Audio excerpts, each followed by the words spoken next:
Good afternoon, I'm Malcolm Jordan and this is your Midday News Fix for Monday the 2nd of June. TSB and Heartland Banks are proposing a multi-million-dollar merger.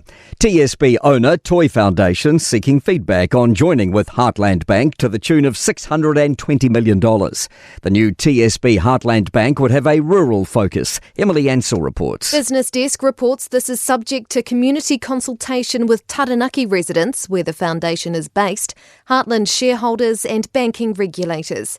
They're aiming to merge in December. A pathway is starting to emerge for new grocery players, but Woolworths and Foodstuffs are maintaining the lion's share of the market. The Commerce Commission shining a light on competition and supplier sentiment in reports released today. Claudia O'Neill has more. Major supermarkets still hold more than 80% of the market, with margins and profitability mostly flat and retail prices up. Grocery Commissioner Pierre Van Heerden says regulatory changes are bedding in, enabling other retailers better entry and expansion. He says that supports more consumer choice. An international relations expert says Israel's attacks into Lebanon could be complicating US efforts to negotiate a diplomatic end to the war with Iran. Iran says any deal must include a ceasefire on all fronts, including in Lebanon, where Israel has just carried out waves of fresh airstrikes. Otago University's Robert Patman says this could see tensions flare between the US and Israel. He says Donald Trump needs to exercise more discipline over Israel if he wants a resolution with Iran. He's going to have to act like a superpower with a junior partner, something that Mr. Trump, according to his critics, has been reluctant to do so far. Untreated wastewater has entered Nelson waterways after more than 350 millimetres of rain in Golden Bay over 24 hours. Civil Defence says streams and rivers appear to have peaked. Jamie Cunningham reports. Nelson Mayor Nick Smith says overnight peak flows burst a pipe in the Paru system.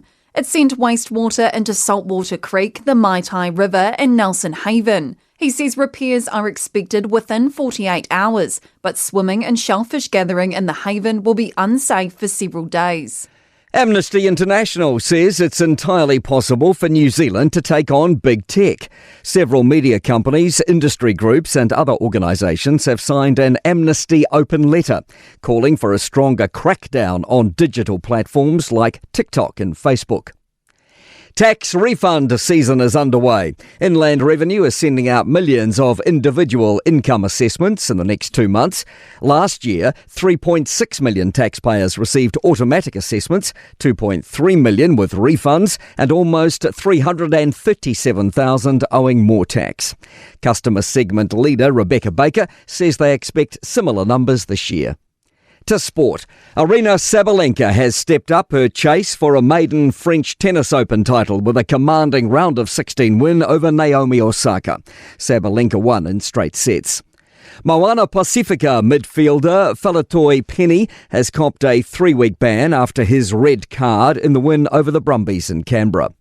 And tickets for Saturday's Super Rugby qualifying final between the Crusaders and Blues in Christchurch are all snapped up. The general sale has been exhausted in the space of 20 minutes. I'm Malcolm Jordan. That's your latest news fix. We'll be back with the next update at 5 p.m. from the Newstalk ZB newsroom.